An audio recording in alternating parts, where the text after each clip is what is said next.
మలయాళ senior star hero Mohan Lal కొత్త Malayalam pan India cinema Empuraan Lucifer part 2 release అయి నిన్న బుధవారంతో 7 రోజులు అంటే మొదటి వారం కంప్లీట్ అయింది. ఈ మొదటి వారం గ్రాస్ కలెక్షన్స్ చూస్తే కేరళలో ఈ సినిమా మొదటి వారంలో 67 కోట్లు గ్రాస్ కలెక్ట్ చేస్తే మన తెలుగు రాష్ట్రాల నుంచి 4 కోట్లు, తమిళనాడు నుంచి 8 కోట్లు, ఇక కర్ణాటక అండ్ హిందీ నుంచి 17 కోట్ల గ్రాసు, ఇక ఓవర్సీస్ మేజర్గా మలయాళ మార్కెట్ నుంచి ఓవర్సీస్ నుంచి 133 కోట్లు. టోటల్గా ప్రపంచవ్యాప్తంగా మొదటి వారంలో ఎంపురాన్ సినిమా 230 కోట్ల గ్రాస్ కలెక్ట్ చేసింది. ఇది ఫాస్టెస్ట్ 200 కోట్ల సినిమా మలయాళ ఇండస్ట్రీకి. ఇంకొక 10 కోట్లు వచ్చాయంటే నంబర్ 1 సినిమాగా నిలబోతుంది, ఇండస్ట్రీ రికార్డు పెట్టబోతుంది.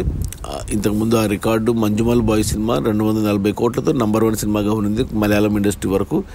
ఇప్పుడు ఆ రికార్డు బ్రేక్ అయ్యి 250 కోట్లు రాబోతుంది ఈ సినిమాకి ఈ వీకెండ్లో. ఇక లాంగ్ రన్లో 300 కోట్లు కూడా రావచ్చు. ఇక ఈ 230 కోట్ల గ్రాస్లో థియేటర్ల రెంట్లు, గవర్నమెంట్ ట్యాక్స్లు, ఖర్చులన్నీ పోను. డిస్ట్రిబ్యూటర్ షేర్ వచ్చేసి 109 కోట్లు ఉంది. ఈ సినిమా బడ్జెట్ 150 కోట్లు అయితే డిస్ట్రిబ్యూటర్లకి 100 కోట్లకు అమ్మారు. 100 కోట్లు వెనక్కి వచ్చి మరో 9 కోట్ల లాభాలతో సినిమా క్లీన్ హిట్ అయింది. తెలుగులో ఈ సినిమాని దిల్ రాజు 5 కోట్ల కొన్నాడు. ఇప్పటి వరకు 2 కోట్ల షేర్ వచ్చింది. ఇంకా 3 కోట్లు రావాలి. తెలుగులో కష్టమే కానీ హిట్ అవ్వడం. బట్ ఓవరాల్గా చూసుకుంటే ఎస్పెషల్లీ కేరళలో 67 కోట్లు, ఓవర్సీస్ కేరళ మార్కెట్ నుంచి 133 కోట్లు, అంటే 200 కోట్లు కేరళ వర్షన్కే వచ్చింది.